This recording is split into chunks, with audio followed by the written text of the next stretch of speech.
don't realize that we do have that mental health. I come from Zimbabwe originally, and where I come from, mental health has been a subject where it was very taboo to speak about. It wasn't something that we ever really acknowledged. We go through a lot as Black people, as Africans. We go through Caribbeans as well. We go through a lot of different traumas that we deal with. But a lot of times we don't even label it as that. So my journey has been, I realized growing up, I've had a pretty hard childhood, but you know when they say everybody has a sad story, you know, everybody does have a story, and I always encourage you guys, your story matters. At first, I never used to think my story matters, but now as I stand here before you guys, and I'm speaking on my story, I'm like, wow, I guess it's time for me to actually start opening up more about the things I've gone through. Woo! When I was 17, I actually hit a really hard rock bottom place, and I actually did attempt to commit suicide. And at that time, it was a very dark time. I looked fine, of course. When you deal with mental health, you always look fine. You're in your family, you're in your friends, but you don't feel like you can speak about it. Because sometimes when you're dealing with a lot of trauma, sometimes it could be your own family, sometimes that puts that on you. And then sometimes you're dealing with it outside with all of the systems that we're in, right? And then you deal with it also just internally. So I was in a place where I didn't really know how to express that, right? And I did end up in the hospital.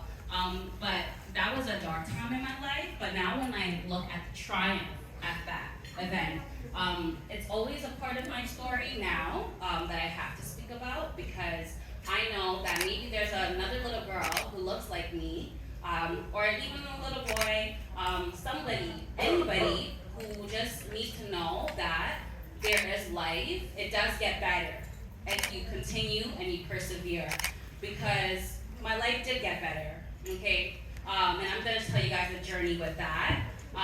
So when that happened, I thought, oh, I was dealing with a lot in high school, and teachers were telling me, oh, you're not gonna amount to anything.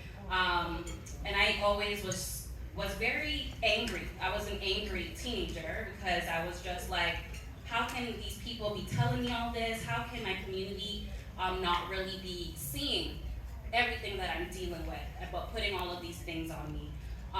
But then I got to, when I did go through that situation, I ended up transferring schools, and I remember going to that school, and people were trying to like be my friend, and I was like, I'm not here to make friends, y'all.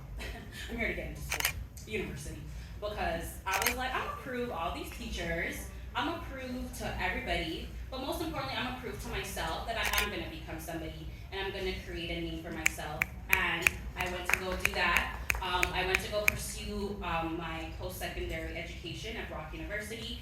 I graduated with honors in sociology. So thank you guys so much for that. And I minored in political science.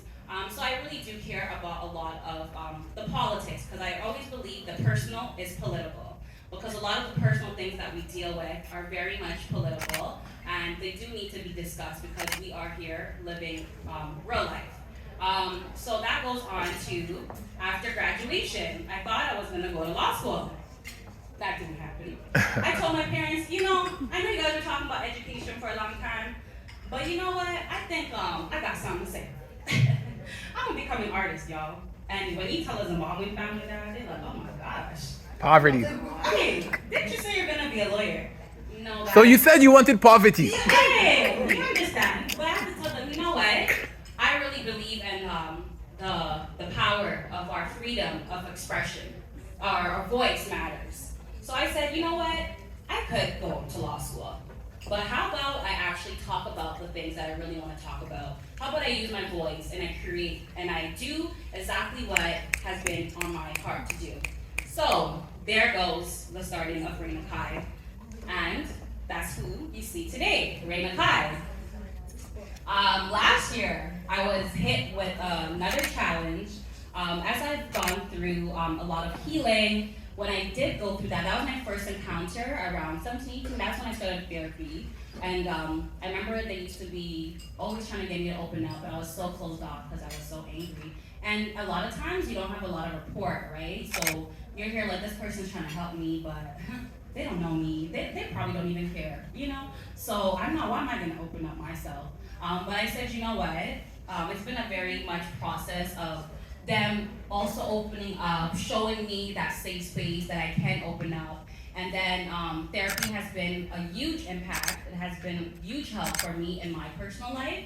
And I always encourage people when you're dealing with things, please seek out the help that you need, because you are not alone in anything that you go through. Community, individuals make up a community, so we are the community. So when you see one of our own going through anything, when you are going through anything, you need to remember that you belong to a community, and there's resources there to help you, so you need to navigate those resources. Now with myself, last year I got into a situation, you know, COVID was really hard on a lot of people, especially in regards to mental health. I found myself working at a group home where I was a residential support worker at the time, and when I was there, I had a client who punched me in my face, which led me to get a concussion, which led me to get a brain injury. So right now, I had to take a little hiatus all last year, but now I've been slowly coming back out into the community, back on the scene. I'm trying to share the story, and as I went through that last year, I remember how I was made to feel. I thought I was going crazy. I thought I was gonna hit rock bottom again. I felt like nobody understands. And with the brain injury, I look fine, so you can't really see it unless I tell you that I have one. So I've been navigating that, but last year what drove me, I was like, you know what? This mental health, I really need to really continue to I have to really talk about this, and I have to really bring it out to the forefront. So that is what led me to create my gala.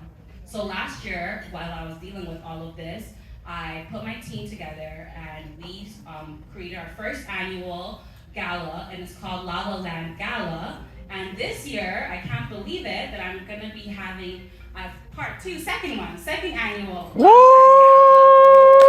And that is why I'm here today, because this gala, it's there to bring awareness to mental health in the Black community, as well as showcase Black artists, Black creatives like myself, who have also dealt with that mental health. And it's just to continuously create a safe space for us in the community whereby we're able to do that. And just recently I created Rain Akaï Foundation, which is going to be something that I'm going to be speaking more about our mission, our vision, and what that's going to look like for the Rain Akaï Foundation. And I will be speaking on it at my La La Land Gala.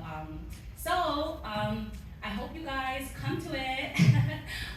Find me, okay guys, and I'll give you guys my business card. You guys follow me. You guys, I really want you guys to really come out.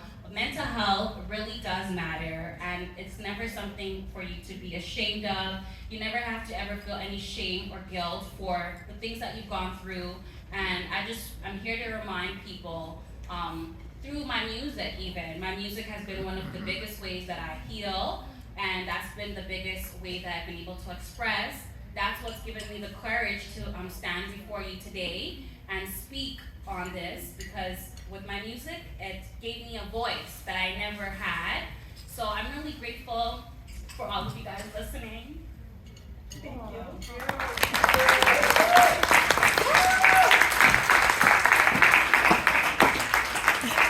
Make some noise. I'm on mic, a hug too. I'm on mic that. I'm gonna mic that. Thank you. Thanks for sharing. That was really beautiful. Thank you for sharing.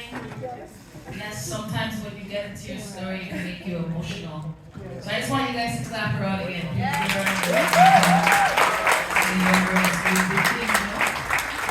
So who's ready for the raffle?